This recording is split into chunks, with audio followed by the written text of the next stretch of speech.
Bum bum bum bum. New firearm review time. Hey everybody, I've had this little guy for a year and finally getting around to writing a review for it. Today we have the Sig Sauer P938. This 1911 style single stack 9mm is one heck of a pocket pistol that you can hide pretty well on almost any extremity. There are multiple model variations of the Sig P938 and the 238. Some are two-tone like this one, some are all one color, some are flat dark earth, some have wood grips, some have the G10 grips, some have Hogue grips, some with front slide serrations, some with night sights. A threaded barrel model is also available, even a 22 variant. This particular model is a two-tone, came with Hogue grips, fixed sights, and a Viridian laser with holster, plain Jane cardboard box, our fancy chamber flag, and all the standard manuals and jazz. 3 magazines were included, 2 7+1s and 1 6+1. Extra magazines at MSRP are salty at $40 each, but I've seen them on sale in the $30 range. As always, I try to go over the basic size and dimensions of things. I mean, you're here watching a video. Why do you want to flip off to another web page when you can just get it here? Overall length is 5.9 inches. Height with the flush fit magazine is 3.9 to the top of the sights. 4.5 with the +1 extension. Width is 1.1 inches. The Sig P238, that's in 380 auto, is just slightly shorter with a 2.7 inch barrel at 5.5 inches. Weight with no mag is 15.7 ounces. It's 1 pound, 1.1 ounces with the flush fit magazine, 1 pound, 1.5 ounces with the +1, and with 7 rounds of 147 grain Federal HST, you're looking at 1 pound, 4.9 ounces. As far as trigger pull goes, I'll do a picture-in-picture and show you what I got on 3 pulls of this after owning it. On this hinged trigger they spec 7.5 pounds. When I first got it, it was over 8. I'm much more happier with the 6 pounds it is now, but since it's marketed towards carry, I imagine them lawyers wanted the pull very heavy. Here's your take up. Not a whole lot of take up. Not a clean break in my opinion. And there is some over travel. Reset.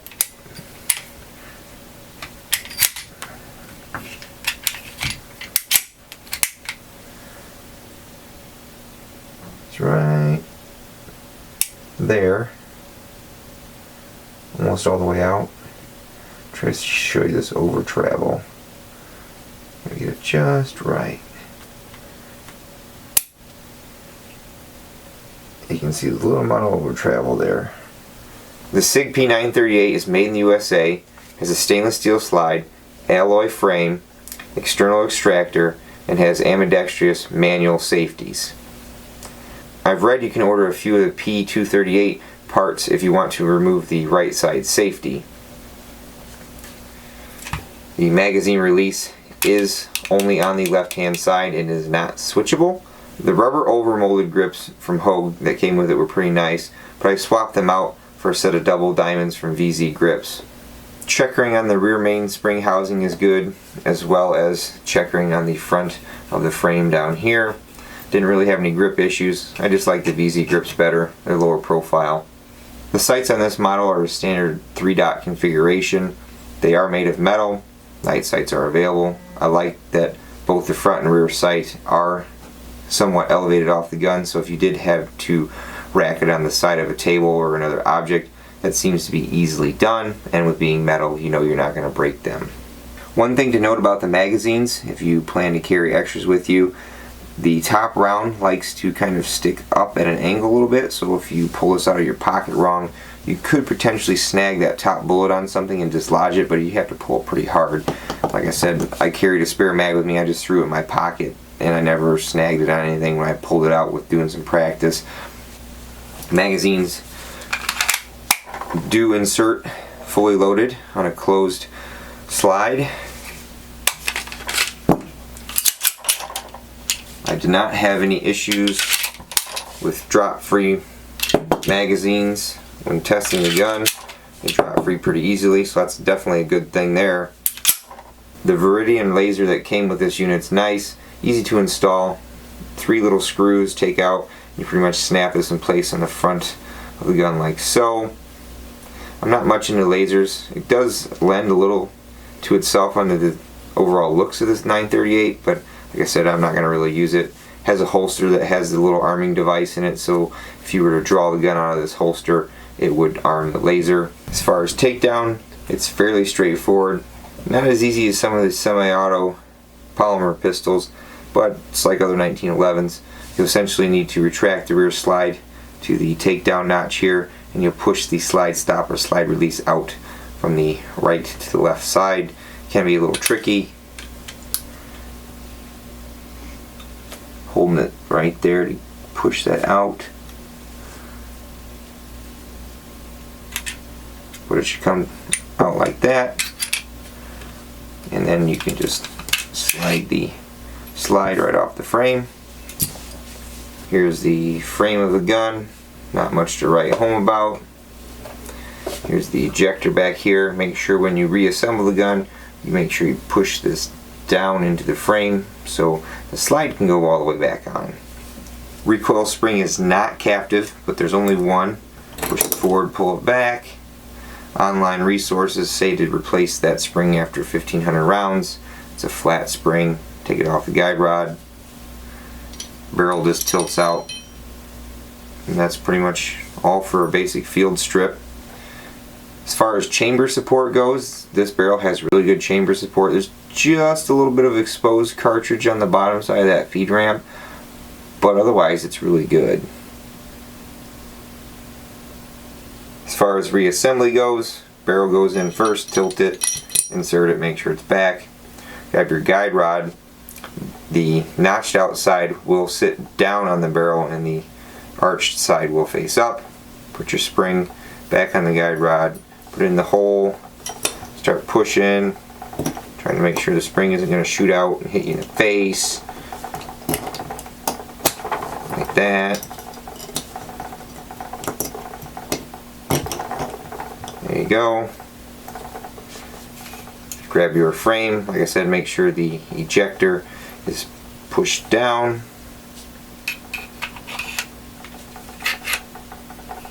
Slide it onto the frame. Grab your slide stop, slide release. Pull back on the slide just a little bit to make sure that you can slide the pin in there all the way. And then pull the slide back. Line up that little notch. Push it down. There you go. As far as performance goes, I've used this gun for my chronograph videos, again mixing brass, steel case, aluminum case, etc. The only failure I had was a failure to feed the other day when I was testing some 9B PLE. A little portion of the jacket actually peeled back on the tip of the bullet, and then it caused it to nosedive into the feed ramp. Recoil isn't bad. It only got snappy on some of the plus P loads or NATO loads I put through it when I was testing it. I definitely recommend, if you do any serious shooting with it, to just shoot it with the 7+1 magazine. The pinky extension really helps you keep control of the gun a lot better. I have medium-sized hands, and I felt shooting it with just the 6+1 didn't give me good control of it. I've been carrying it on and off, typically with an extra magazine. I have a single clip inside the waistband holster from Kinetic Concepts Tactical. They make pretty nice products, and a review on them is forthcoming. Like I said, it's a pretty lightweight little holster, has good retention. I have it set up pretty loose. I don't want a lot of retention on it, but it covers the trigger, and I can pretty much hide it anywhere in my waistline that I want. Likes, size and weight. 19 ounces fully loaded. It's as light as an unloaded FNS 9C. I like the 1911 design. I seem to shoot it pretty well. It points pretty good for me. I like the availability of night sights and a threaded barrel. It's not too bad to pull the slide back either. It's 9mm. It's pocket size and handles 9mm great. Why worry about another caliber 380 auto when 9mm does it better? Fit and finish is definitely another plus. Great SIG quality here. Very well put together. Finishes are superb. Price isn't bad if you can find it on sale. This unit was $5.99 on sale at Palmetto State Armory when I picked it up. Negatives? Trigger pull mainly for me. I'm a 4 to 5 pound trigger guy. Like I said, they state 7.5 pounds. Mine originally was above that. It's settled down to right around 6 pounds, and that's acceptable for me, but I'd like to see it lighter. It does have a plastic trigger, but that's subjective to personal preference. The right side manual safety is hard to re-engage. It seems it's gotten better after a year of use, but the left side is definitely easier to use. Sometimes I find I really have to like dig my thumb into it. Disengaging, it's a snap. Magazine cost, but I always like to complain about that, especially how much you can buy, mainstream polymer handgun magazines for. Also, the magazine base plate on the 7-round mags can be dislodged if you drop them on hard enough surfaces. I've only done it a couple times, and I tried to do it on the 2 that I have here before I took the video, and I couldn't get it to do it. But what will happen is they'll get pushed up a little bit, and then you can't actually get the magazine in the gun. You have to pull them down and make sure they snap in. I'm not sure what happened to the magazine that I did that with. I read a couple online reviews that say if you load the magazines to capacity and then load one in the chamber, when you go to shoot the gun, the top round in the magazine has a hard time feeding. I haven't had that issue here. I have read a few complaints about the guide rod coming apart. Apparently the base and the actual rod are 2 separate pieces. I do believe Yankee Marshall had a video about that a while back, but mine is still in one piece after a year. This is definitely not a negative towards the gun, but the included Viridian laser holster doesn't really make sense to me. This gun is geared towards concealed carry, and they should have built an inside the waistband holster on it, not this ugly outside the waistband holster. But I guess if you're one of those guys that wear those firearm FUD jackets around, then I guess you can kind of conceal that. Overall, if you're looking for a single stack subcompact 9mm, the Sig P938 is hard to pass up. As always, thanks for watching, everybody. Until next time, take it easy, everybody.